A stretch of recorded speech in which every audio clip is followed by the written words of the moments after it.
Kimberly here with my final take on World Wonders.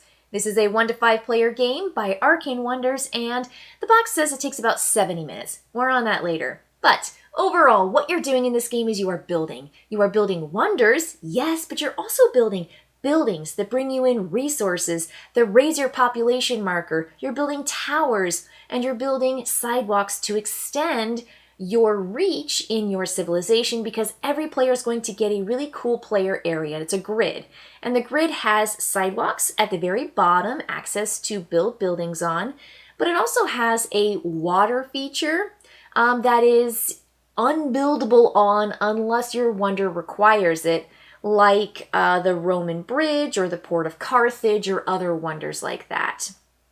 There are also these little natural woods or wonder pieces where you want to build next to them, but you also are going to be able to score points for them at the end of the game. So you kind of want to leave them uncovered, but you could build over them if you really, really need to. So this is all about strategizing where you're placing your buildings, how you're going to fit in those wonders. And the cool thing is the wonders, there's always 3 available.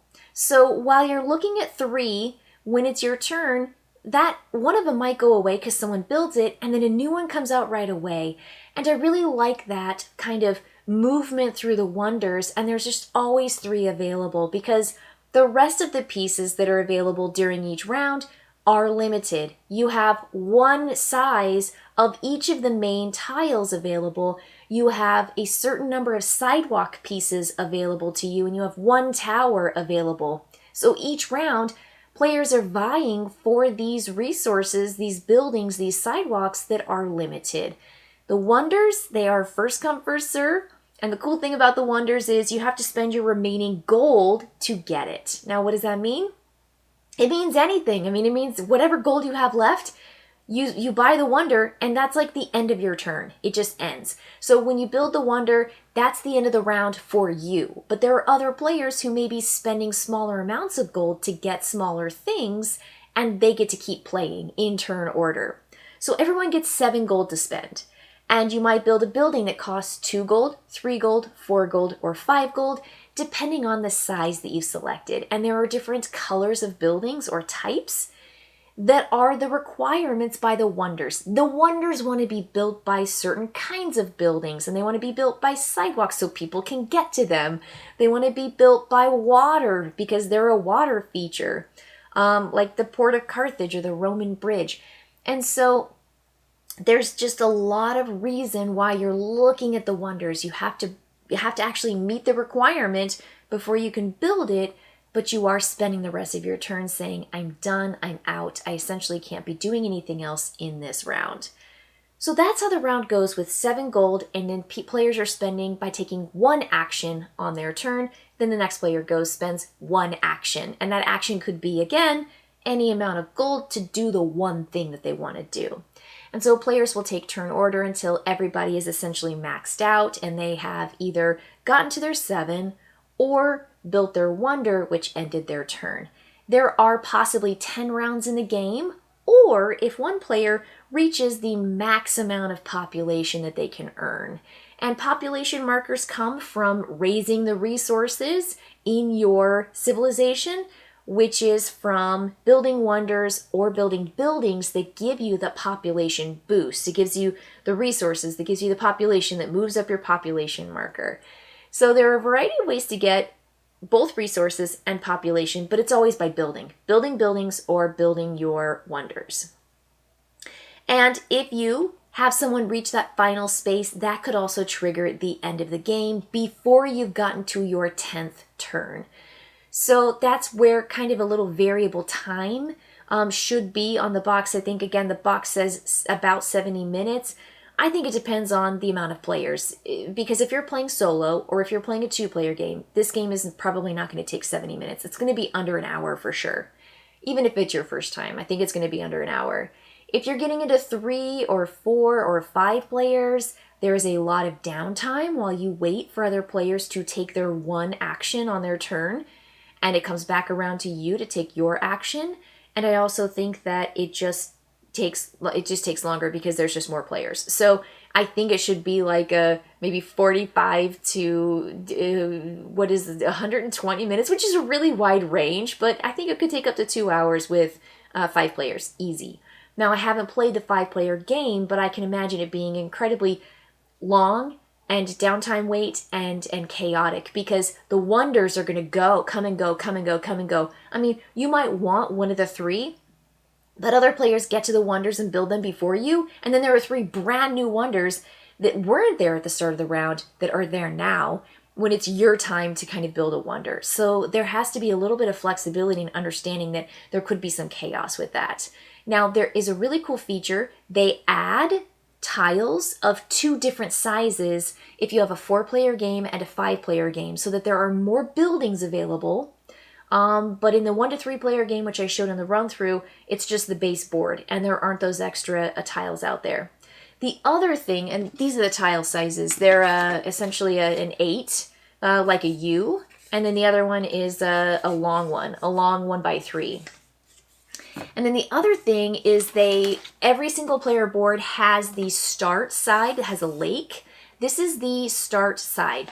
And if you want, you could make it the asymmetrical beginning for every player that has a river that runs in a different configuration on the backside of every player's board. So that's another thing that this game offers. So if you want the start lake, which I showed in the run through, or if you want to do the asymmetrical start side. And then the last thing that's really cool too, if you want more goals, if you feel like this isn't enough to get you motivated to build certain buildings and to essentially meet those end game goals to get victory points, there are cards that are public objective cards, and you play with those, and they essentially give points for the player who got the most of something, and then they give points to the second place player. And so it really might change the outcome of your game. Someone might play the core game really well, but not hit the public objectives that are turned over at the beginning of the game. And then they might fall behind with those other players surging ahead with those victory points, because the victory points are pretty big. So you can play with those, and that adds more advanced play. And it might even add, with the complexity, more time. So with those 2 advanced plays, the asymmetrical board start and then the public objectives, I think that makes this game just a little bit harder and a little bit juicier. But I will say that I probably am not going to play this with 4 and 5 players. I will either play solo, 2-player, or 3-player. I'm just about at my limit of wait time, downtime, at a 3-player game, and I honestly can't imagine it at 4 and 5 players. There's another cool feature that this game offers too, and that's loans. I think that loans are a really great way to get a coin boost, but of course you're risking and you're paying back an extra coin because you're risking 2 victory points. So in the run through, I took a loan because in the games that I've played, players have taken loans and successfully paid them back, and done quite well in the final scoring. And so loans are there to really get you out of a situation that gives you just an extra gold boost. So instead of 7, you're going to get 9 gold that round, but you have to pay back an extra coin before the end of the game or lose points. This has really, really nice features. It's very clean. It's very understandable. Sidewalks next to sidewalks, building next to sidewalks. Colors can be played next to other colored buildings, so it's like a grouping of buildings. And then you get to place your wonders based on the requirements that are listed right there on the card. The iconography is clear. Resource gaining is super clear with that. Scoring the lowest resource at the end of the game is super Reiner Knizia style, which, I mean, makes so much sense. It's just really easy to understand, and it's pretty easy to teach. And fortunately, they gave super obvious, easy player aids that I think were incredibly helpful. And it's just icons. I mean, they don't even, there's no words anywhere. There's no words anywhere. I think this game is wordless, other than the names of the wonders, which is nice. I like that.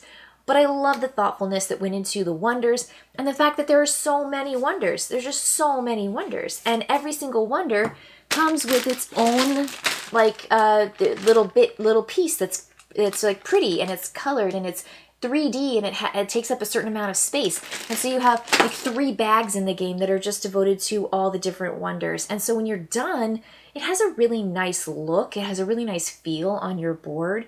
And so generally really appealing, super shareable, nice light, possibly light to medium with the advanced play game that I really enjoy. But I will say, not interested in playing with 4 or 5 players. I think it might just be a little bit too long and a little bit too much. So with that said, thank you for joining me in my final thoughts on World Wonders, and I will catch you next time, folks.